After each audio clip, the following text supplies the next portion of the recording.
सुनेत्रा पवारांच्या शपथविधीला पवार कुटुंब अनुपस्थित होतं। शपथविधीच्या दिवशी दोन कुटुंबातला दुरावा उघड झाला।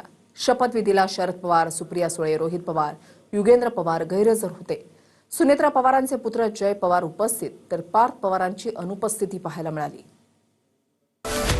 सुनेत्रा पवारांच्या शपथविधीला त्यांचे पुत्र जय पवारांची मात्र उपस्थिती होती। सुनेत्रा पवारांच्या शपथविधीला त्यांचे ज्येष्ठ पुत्र पार्थ पवार सुद्धा उपस्थित नव्हते। शपथविधीला शरद पवार, सुप्रिया सुळे, रोहित पवार, युगेंद्र पवार यांच्यापैकी कुणीही उपस्थित नव्हतं। शपथविधीला पवार कुटुंबातलं कुणीही उपस्थित नव्हतं हा राजकीय चर्चेचा विषय होता। शरद पवारांनी सकाळीच पत्रकार परिषद घेऊन शपथविधीबद्दल माहितीच नाही असं सांगितलं। त्याच वेळी ते शपथविधीला उपस्थित राहणार नाहीत हेही स्पष्ट झालं होतं। पवारांच्या वक्तव्यानंतर पार्थ पवार शरद पवारांना भेटायला गेले।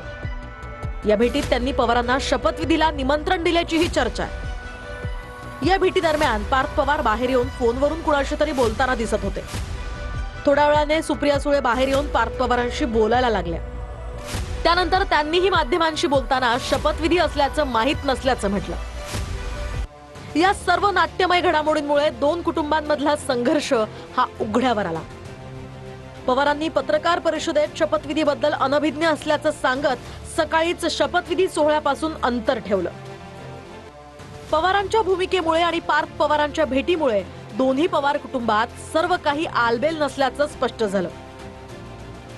शपथविधीच्या दिवशी झालेल्या या घडामोडी बघता पुढच्या काळात दोन्ही राष्ट्रवादीच्या विलीनीकरणाच्या शक्यता मावळताना दिसतायत।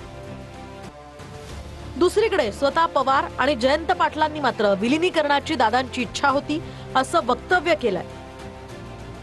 मात्र शपथविधीच्या दिवशी दादा आणि शरद पवारांच्या कुटुंबातला दिसलेला दुरावा अवघ्या महाराष्ट्रानं बघितला। त्यामुळे विलीनीकरणाच्या चर्चा आता फक्त चर्चाच राहणार असल्याची चिन्ह आहेत।